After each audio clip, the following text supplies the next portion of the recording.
8వ తరగతి ద్వితీయ భాష. పాఠం పేరు చదువుదాం.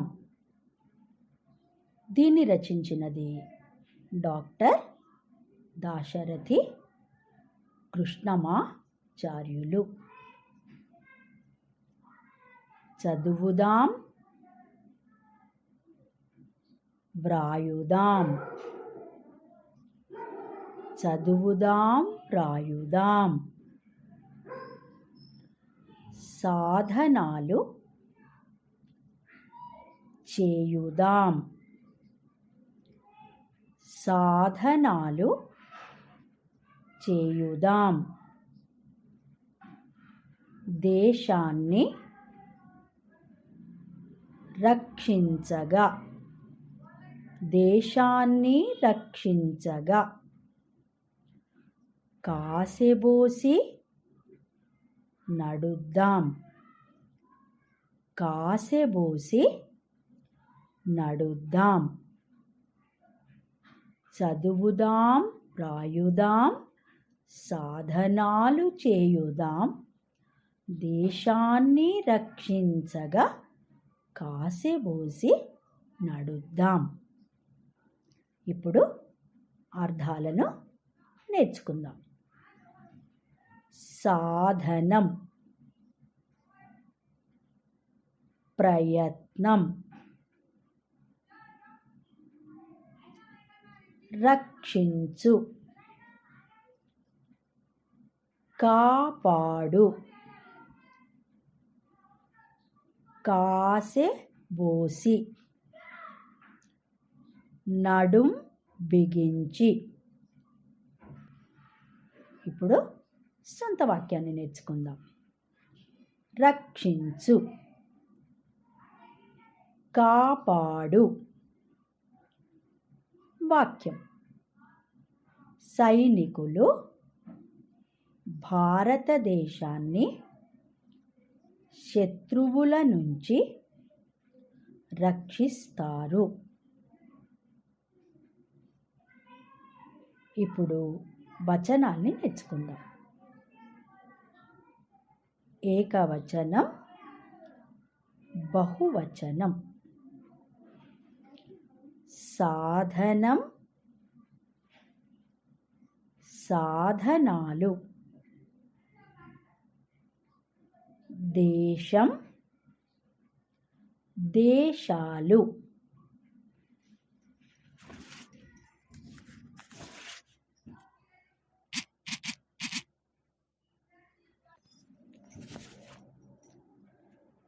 దేశమంతా ఒక్కటని. దేశమంతా ఒక్కటని. ధైర్యంగా పలుకుదాం. ధైర్యంగా పలుకుదాం. ఏకముగా శత్రువును. ఏకముగా శత్రువును. ఎదిరింపగా నిలుద్దాం. ఎదిరింపగా నిలుద్దాం. దేశమంతా ఒక్కటని ధైర్యంగా పలుకుదాం. ఏకముగా శత్రువును ఎదిరింపగా నిలుద్దాం. ఇప్పుడు అర్థాలను తెలుసుకుందాం. ఒక్కటని, సమానమని. ధైర్యము, ధీరత్వము. ఏకముగా, అందరూ ఒకటిగా. శత్రువు, పగవాడు, విరోధి. ఎదిరించు, పోరాడు. ఇప్పుడు సొంత వాక్యాన్ని తెలుసుకుందాం. ఎదిరించు, పోరాడు. వాక్యం: ప్రజలందరూ కలిసి కరోనా వ్యాధిని ఎదిరిస్తున్నారు. వచనం: శత్రువు, శత్రువులు. వ్యతిరేక పదాల్ని తెలుసుకుందాం. శత్రువు మిత్రుడు, ధైర్యం అధైర్యం.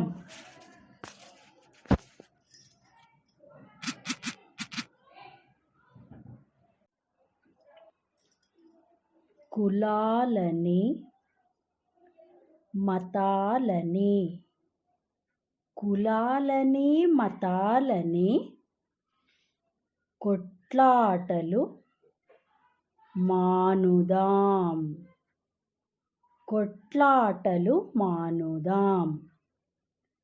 సమిష్టిగా దేశాన్ని, సమిష్టిగా దేశాన్ని చక్కజేయ బూనుదాం. కులాలని మతాలని కొట్లాటలు మానుదాం, సమిష్టిగా దేశాన్ని చక్కజేయ బూనుదాం. ఇప్పుడు అర్థాలను తెలుసుకుందాం. కులము, వంశము. కొట్లాటలు, గొడవలు. సమిష్టిగా, కలిసిమెలిసి. చక్కజేయు, సరిదిద్దు. పూను, సిద్ధపడు.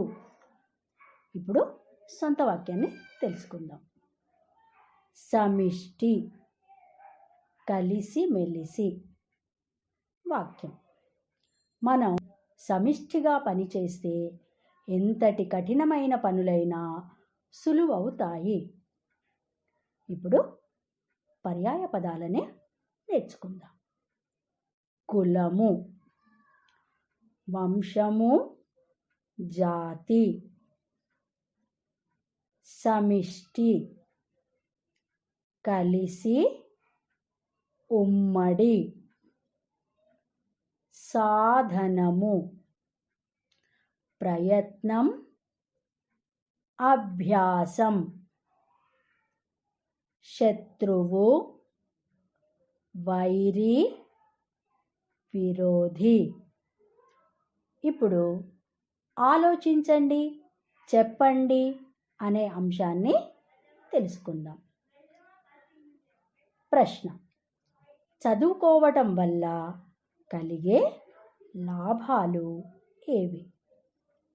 జవాబు: చదువుకుంటే మంచి చెడులు తెలుసుకునే జ్ఞానం కలుగుతుంది.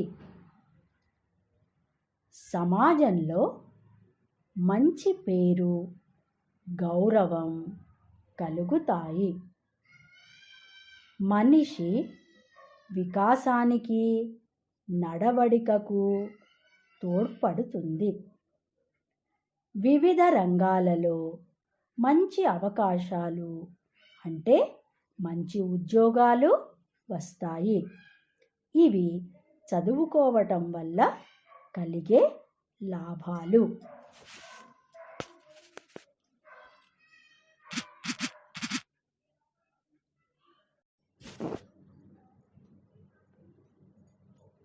చంద్రమండలానికేగి,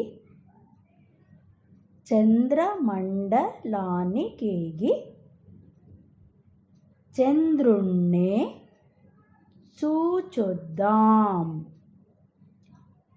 చంద్రుణ్ణే చూచొద్దాం.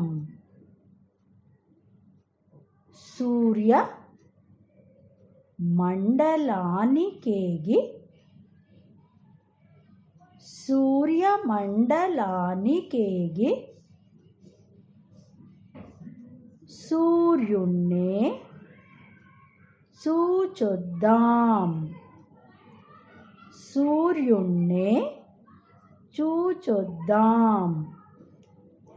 చంద్రమండలానికేగి చంద్రుణ్ణే చూచొద్దాం, సూర్యమండలానికేగి సూర్యుణ్ణే చూచొద్దాం.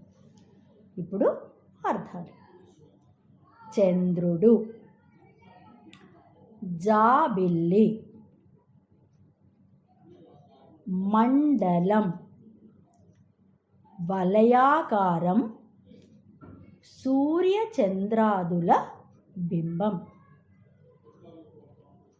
సూర్యుడు, ఆదిత్యుడు, రవి.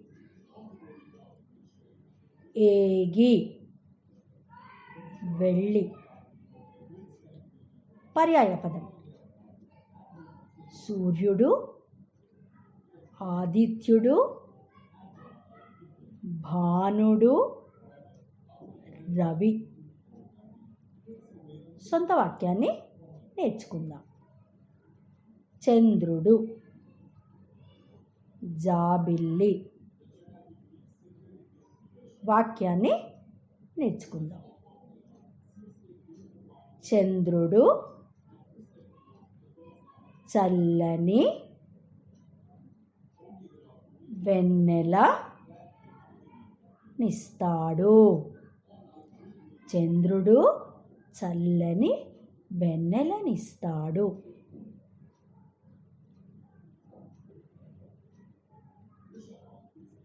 హింసలనే వదులుదాం,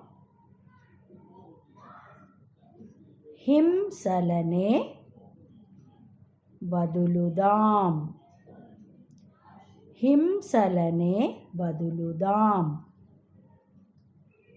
అహింసనే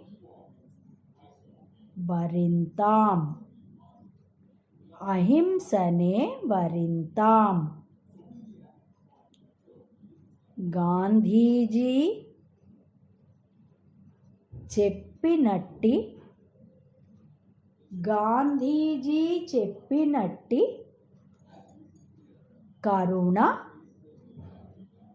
మాట విందాం, కరుణ మాట విందాం. హింసలనే వదులుదాం, అహింసనే వరింతాం. గాంధీజీ చెప్పినట్టి కరుణ మాట విందాం. అర్థాలు. హింస, బాధ, హాని. వదులు, విడుచు. కరుణ, దయ. సొంత వాక్యాన్ని నేర్చుకుందాం. హింస, బాధ. వాక్యము. పక్షులను, జంతువులను హింసించరాదు. పక్షులను, జంతువులను హింసించరాదు. కరుణ, జాలి, దయ. వాక్యము. పేదవారి పట్ల కరుణ కలిగి ఉండాలి. పేదవారి పట్ల కరుణ కలిగి ఉండాలి. వదులు, విడుచు. వాక్యం. రాజు చిలుకను పంజరం నుండి వదిలాడు. రాజు చిలుకను పంజరం నుండి వదిలాడు. పర్యాయ పదాలు. చంద్రుడు, జాబిల్లి, చందమామ. కరుణ, జాలి, దయ, కనికరం. వ్యతిరేక పదాలు. హింస, అహింస. కరుణ, కాఠిన్యం. లోకాన్నే మార్చేతాం, లోకాన్నే మార్చేతాం. శోకాలను తుడిచేతాం, శోకాలను తుడిచేతాం. కరువు, కాటకాలు లేని, కరువు కాటకాలు లేని కాలాలను వెతుకుదాం, కాలాలను వెతుకుదాం. లోకాన్నే మార్చేతాం, శోకాలను తుడిచేతాం. కరువు కాటకాలు లేని కాలాలను వెతుకుదాం. ఇప్పుడు అర్థాలు. లోకము, ప్రపంచం. శోకము, దుఃఖము. కరువు, క్షామము. కాలము, సమయము. పర్యాయ పదాలు. కరువు, క్షామం, దుర్భిక్షం. లోకం, ప్రపంచం, జగత్తు. వ్యతిరేక పదం. కరువు, వృద్ధి. ఇప్పుడు వచనాల్ని నేర్చుకుందాం. శోకము, ఏకవచనం. శోకాలు, బహువచనం. మాట, మాటలు. కాలం, కాలాలు. ఇప్పుడు ప్రకృతి వికృతుల్ని నేర్చుకుందాం. ముందుగా ప్రకృతి, తరువాత వికృతి పదాలను చెప్తాను. కులము, కొలము. ఏకం, ఎక్కం. శోకము, చూకురు. చంద్రుడు, చందురుడు. కర్వ, కరువు. తరువాత ఆలోచించండి, చెప్పండి అనే ప్రశ్నను తెలుసుకుందాం. ప్రశ్న: అహింస అంటే ఏమిటి? జవాబు: ఇతరులను శారీరకంగా, మానసికంగా బాధ పెట్టకుండా ఉండటాన్నే అహింస అంటారు. మనుషులనే కాదు, పక్షులను, జంతువులను కూడా బాధ పెట్టకుండా ఉండాలి. దీనినే అహింస అంటారు. ఇతరులను శారీరకంగా, మానసికంగా బాధ పెట్టకుండా ఉండటాన్నే అహింస అంటారు. మనుషులనే కాదు, పక్షులను, జంతువులను కూడా బాధ పెట్టకుండా ఉండాలి. దీనినే అహింస అంటారు. పిల్లలు విన్నారు కదా. చదువుగా పాఠం ఇంతటితో చదువుదాం అనే పాఠం పూర్తి అయినది. ధన్యవాదాలు.